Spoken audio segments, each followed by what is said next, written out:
We are continuing our Masechet Makkot on Daf Bet, Amud Aleph. 8 lines from the bottom of the Amud. Today's Amud is being learned. L'schut refuah shelema of Rachel Simcha bat Nahid. That should have full recovery. Refuah shelema. Amen. So we started with the very beginning of the Mishnah, introducing the concept of Edim Zomemim. We spoke about the difference between Edut that's Muchash Chasha versus Hazama. We mentioned that not every contradicted Edut is going to be considered Edut Zomemim. The testimony that was contradicted by a second set of Edim, of witnesses, saying that you are lying. Reuben didn't kill Shimon, but rather someone else killed Shimon. That is left because you have two people versus two people. That even though that in the Torah across the board, always two people testifying on a matter is going to be taken very seriously. But you have two people coming and testifying, and then you have another two people who contradict them, then we just leave it. Because, there are two equal forces that are colliding. But then you have the chidush of the Torah, that if the second group are not saying that you're lying, they say, well, you say Reuben killed Shimon, maybe Reuben killed Shimon, we don't know about that. But you two guys could not have witnessed that because you were in Florida with us that day. You were not even here to have witnessed that Reuben killed Shimon. That is a scenario of Edim Zomemim. Now, generally speaking, we establish the pasuk of Ke'asher zamam la'asot la'achiv, and that we give them what they wanted to do to their friend. In other words, these are two Edim who clearly lied and fabricated a testimony to make this guy lose money, get killed, be punished. And we do to them what they wanted to do to him. They wanted to make him pay money, they pay him money. They wanted to kill him, they get killed. But then our Mishnah introduced cases that they don't get punished. That was the introductory shiur on our Masechet. Our Mishnah discusses two cases that they don't get the same onish, the same punishment as they wanted to give to this person. That's how we start. What are those two cases? So says the Mishnah, if they testify on this fellow that he is not a kosher Kohen, he's not a Kohen that could duchen and could get matanot keuna, but rather he is a halal or ben gerusha or ben chalutza. His mother was a divorcee. A Kohen that marries a divorcee, his kids are not Kohanim. They biologically are maybe DNA of Kohanim, they may be there, but halachically, from then until the end of all generations, until Mashiach comes, they're not Kohanim. They now just became like regular Jews. And these two people testified against this guy that his mother was a divorcee. They're trying to take away the privilege of Kehuna from him. And if they themselves are Kohanim, what happens? Can you say, no more Kohanim, you're not Kohanim? We don't say that. That's one din in the Mishnah, that if they said he is Ben Gerusha Ben Chalutza, we don't say that they should be also losing the privileges of their Kehuna. They just get lashes, 40 lashes, 39 lashes. And says the Mishnah, the second case is if they testify that Reuben accidentally killed Shimon. So therefore, if you accidentally kill somebody, the halacha is you go to Arei Miklat, you go to Galut, to exile. So if they testify and then comes out that they were lying through their teeth and they fabricated the entire thing because they were not even there, they were in a different country, do we say that now they should leave their family behind and go move to Arei Miklat? No, we don't say. So how do we know this? These are the two halachot that we learned in the Mishnah. We explain probably enough introductory items to our Masechet and its connection with Masechet Sanhedrin. Now we get to the meat of our Gemara. How do you know that they don't become punished? They don't get punished the way they wanted to punish the other people. Says the Gemara. Menah Hanimili, 8 lines up from the bottom of the Amud. Menah Hanimili, how do you know? Amar Rabbi Yusha ben Levi. He says, because the Amar Kira, the Pasuk says something very explicit. It says, Va'asitem lo kasher zamam la'asod le'achiv. And that we do to him what he wanted to do to his brother, to his fellow Jew. So what do you mean you do to him? Says the Gemara, lo velo lezaro. You only punish him. You only punish the edim zomemim, but no punishment could possibly be, put on his children. You can't punish his children for the sin that he did. And if you say that he's ben gerusha or ben chalutza, if you punish him to be a non-Kohen, what happens to his sons? Also not Kohen. You just cut him off until Mashiach comes, v'ad bichlal, from being a Kohen. So you're punishing not just him, but you're punishing his children. The Torah says, Asitem lo, you only could punish him. You cannot inflict a punishment upon him that includes his children after him as well. You can't do it. So says the Gemara, so this is what's the problem? Just say until the day you're alive, you cannot duchen, you cannot get matanot keuna, no aliyat kohen, nothing, no privileges of keuna. You don't get to bench first, you don't get manayafari shona, you don't get any privilege. So why can't you just say your kids are kohanim, you are not a kohen? Why can't you do that? Gemara says because of technicality. Because ba'inan kasher zamam la'asot veleka. What did he want to do? We have to do to him what he wanted to do to this fellow. So what did the group of Edim Zomi wanted to do? Did they want to only disqualify this guy from Keuna? No. If the second group of Edim would not show up, this fellow's himself, his status of Keuna, and his children until the end of all generations will become disqualified from Keuna. So therefore, you have to do to him what he wanted to do to his brother, Veleka, and you can't do that. Because really what you have to do is disqualify him and all of his children afterwards from being Kohanim. That's what he wanted to do. You can't do anything less than that.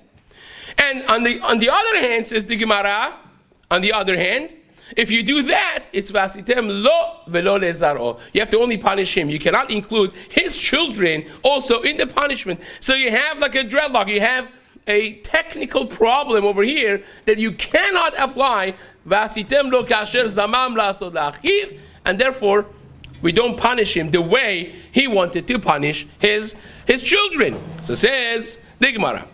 So that's one. Bar Pada Omer. Bar Pada says you don't need a pasuk. Why do you need a pasuk? You don't need a pasuk. Bar Pada Omer kal v'chomer. Uma hamechalel eno mitchalel. I have one of the 13 midot shatorah nidreshet b'hem. One of the 13 technical methodologies that the Torah is explained through those methodologies. Says the Gemara, it's kal v'chomer. You could learn something that is less from something, something that's more from something that's less. In other words, if something that is even more important doesn't have this halakha, something that less for sure goes without saying. It's a logical discourse. So what's the logical discourse here? Says the Gemara, the logical discourse is like this. The Karvachomer, Uma, 3 lines up. Uma hamechalel eno mitchalel. Someone that creates a halal, he himself does not become halal. How does that work? Very simple. We said this yesterday, by the way. That if a Kohen marries a divorcee, a grusha, what happens with his children? Halalim. He just cut them off from being Kohanim. What happens to himself? Nothing. Well, he can't be a Kohen while being married to this woman, But if he divorces her and publicly accepts upon himself, I'm never going to marry a woman like this ever again, he's back on track. He could duchen, he could get aliyah rishona. All of those things are applicable. Right? So says the Gemara, a person that creates a halal, he himself doesn't become a halal. The father who created a halal, his children, he made them non-kohanim, he himself doesn't become a halal. So someone that wanted to make someone halal, didn't even get to. This group of edim, this group of witnesses wanted to make this guy halal. They didn't get to do it, they wanted to. They intended to make this guy halal, and they didn't end up doing it. They themselves should become halal. They shouldn't. Even someone that makes a halal, he himself doesn't become a halal. It goes without saying that someone that wanted to make a halal, he himself should not become a halal. Right? So that's the logical discourse that Gemara wants to say. Gemara says, hey, wait a second. If you say that, you just threw out the entire Masechet Makkot out of the window. The entire concept of Edim Zomemim, you are destroying. Why? Because isn't that the entire thing of Masechet Makkot? We spoke about this as one of the introductions to the halachot of Edim Zomemim. You remember this from yesterday, that if Reuben and Shimon became Zomemim, imagine group one of the witnesses, they said, change the names. The first group, Reuben and Shimon are always the people who kill and get killed, right? So if group one testified that Reuben killed Shimon, right? If the second group would not come, what would have happened? What would have happened? We would, as the Bedim, we would kill Reuben, because there's a testimony against him that he murdered somebody. So they wanted to get Reuben killed. Correct? And now the second group of Edim come and say, oh, well, Imanu Heitem, you were in France with us. What happens now? Now we kill the first group. What would have happened if the second group of Edim came late? Came late. What would have happened?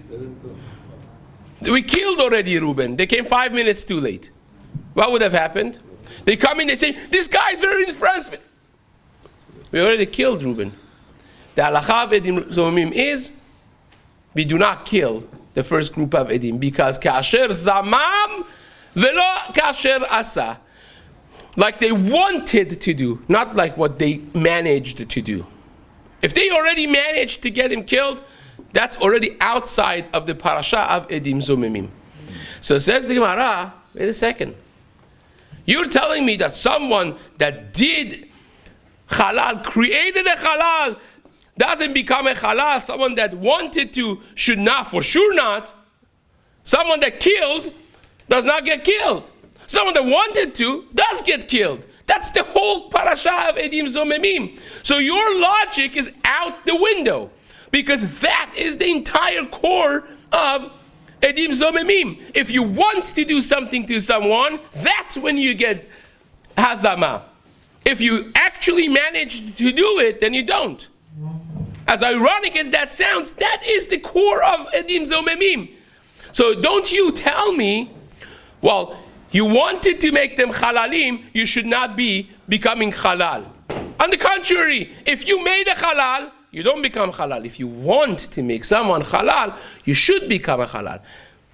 So that kal vachomer business that you wanted to say, it does not belong in Parashat of Edim Zomemim, because Parashat of Edim Zomemim is exactly that. That when you want to do something and you haven't gotten to do it, that's when you get punished. So says the Gemara, Matkif Ravina, last line. Im ken bitalta Torat Edim Zomemim. This is what we just explained outside, we're reading it inside.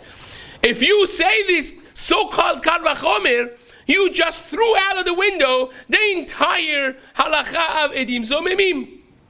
Because, let's go through it. Uma hasokel eno niskal. If you got Reuben killed already, because the second group of Edim, the second group of witnesses came too late, eno niskal. The first group of Edim don't get skila. We don't touch them anymore. According to your logic, it should go without saying that if they wanted to get them killed, but they didn't get them killed because the second group came, they for sure should not get skila. They should for sure not get killed. Is that correct? Absolutely not.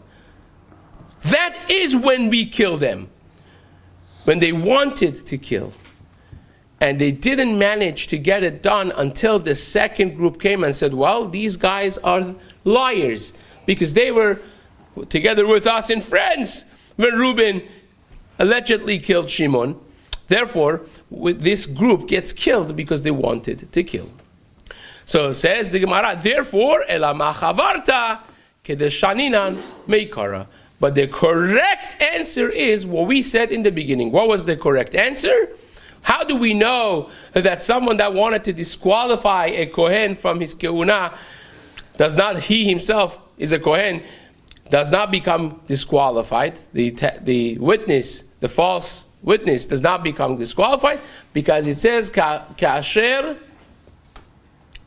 it says, Vasitem lo kasher zamam la'asod la'achiv. You do to him what he wanted to do to his brother. And disqualifying someone from Keuna is not just doing something to him, but it is also punishing his children after him. You can't do that. You cannot do that, and therefore we leave it alone. So says the Gemara, second halakha of the Mishnah was, Meidim anu beish peloni shu chayav galut.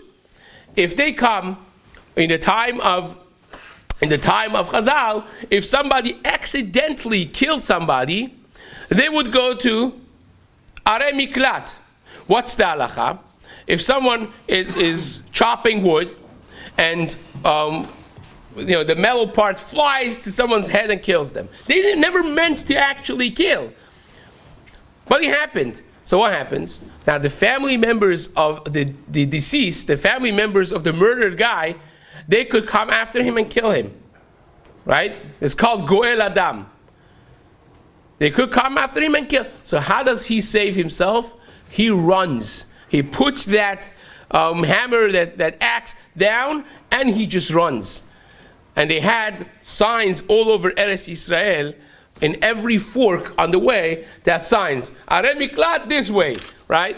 The signs all over the place because you are running. You're running. If they catch you outside Arei Miklat, you're dead meat.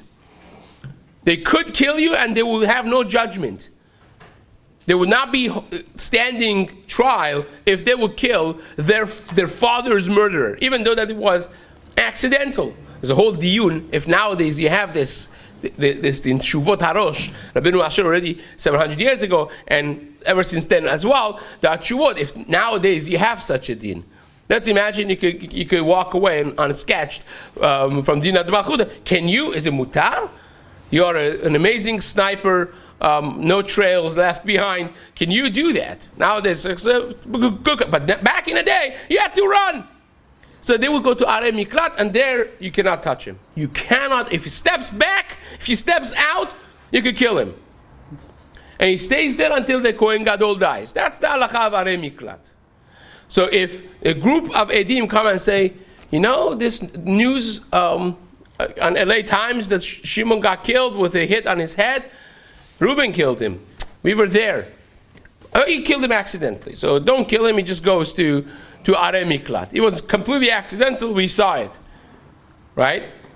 And then a group of other Edim come and say, you guys are, you can't, wait, maybe you did. You were there, you were with us.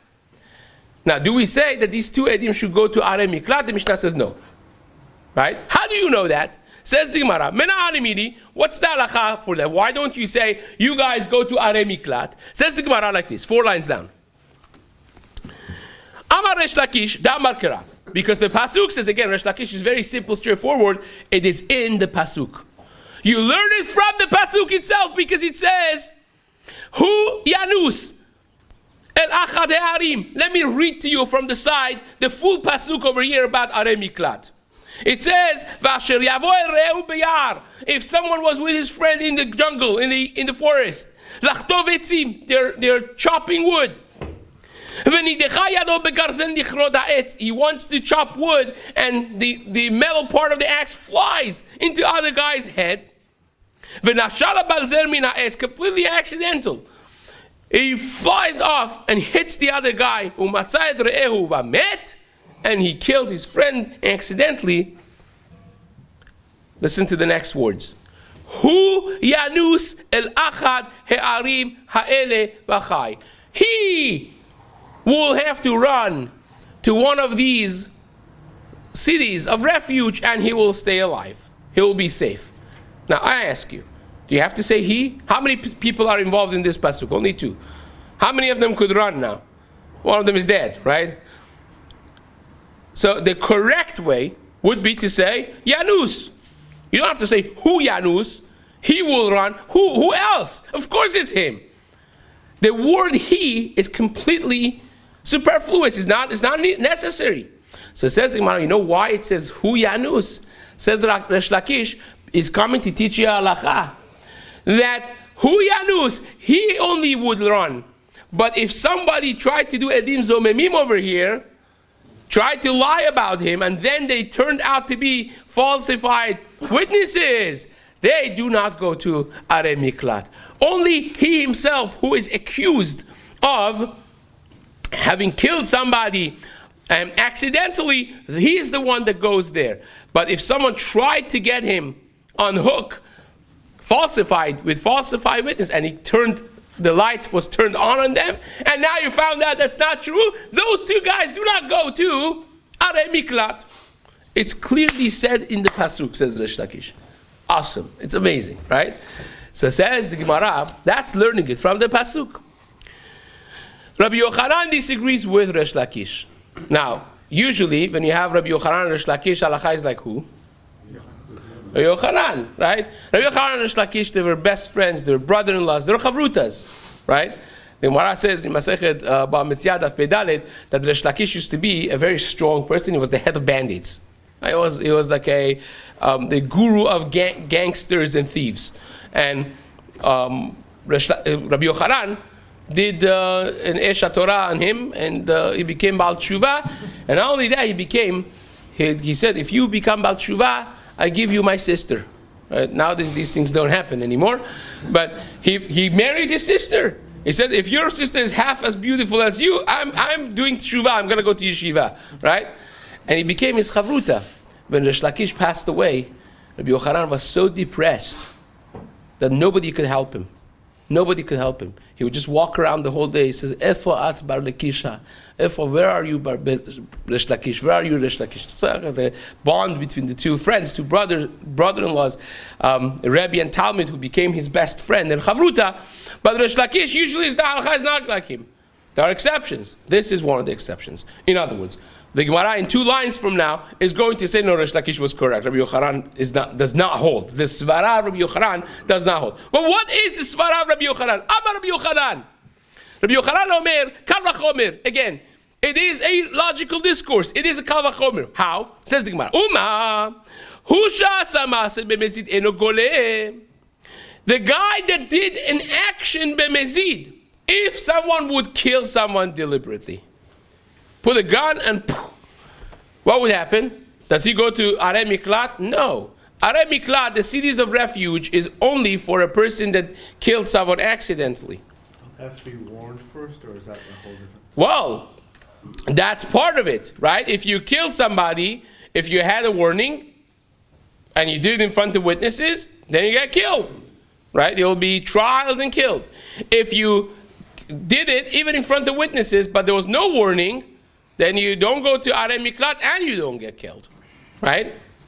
So says the Gemara, so you see, Hen shelo asu maaseh b'mezid, eno din shelo yiglu. They didn't do any, they did b'mezid, this group of witnesses, they did something deliberate, they lied deliberately about this guy, but they didn't do a maaseh. What did they do? They just talked, right? Dibur lav kemaaseh. Speech is not like action. So it says the Gemara is machloke, is a kal vachomer. Even if you would kill someone even if you would kill someone deliberately, b'mezid, you don't go to galut. They did b'mezid, but they didn't do any action. Isn't it the halakha that they should not go to galut? The Gemara says, wait a second, this is absolutely backwards. Because this same logic that you just said, Rabbi Yochanan, is what sets the ground up for your knockout. Because that's exactly the reason that they should go to galut. How so? Like, listen to this. Vehi haloteret, says the Gemara. That's the reason they should be going to galut. Why? Hu she'asa maaseh b'mezid. Lo ligli. He did a maaseh b'mezid. If he would kill somebody deliberately, if a person, Reuben, kills Shimon deliberately, puts the gun, he does not go to galut. You know why? Because the galut is a means of kapara. It's an atonement. Going to Arei Miklat is considered an atonement for him. So we want a person that accidentally killed someone to have an atonement. Someone that deliberately kills someone, we don't want him to have atonement. No atonement there. So therefore he doesn't go to galut.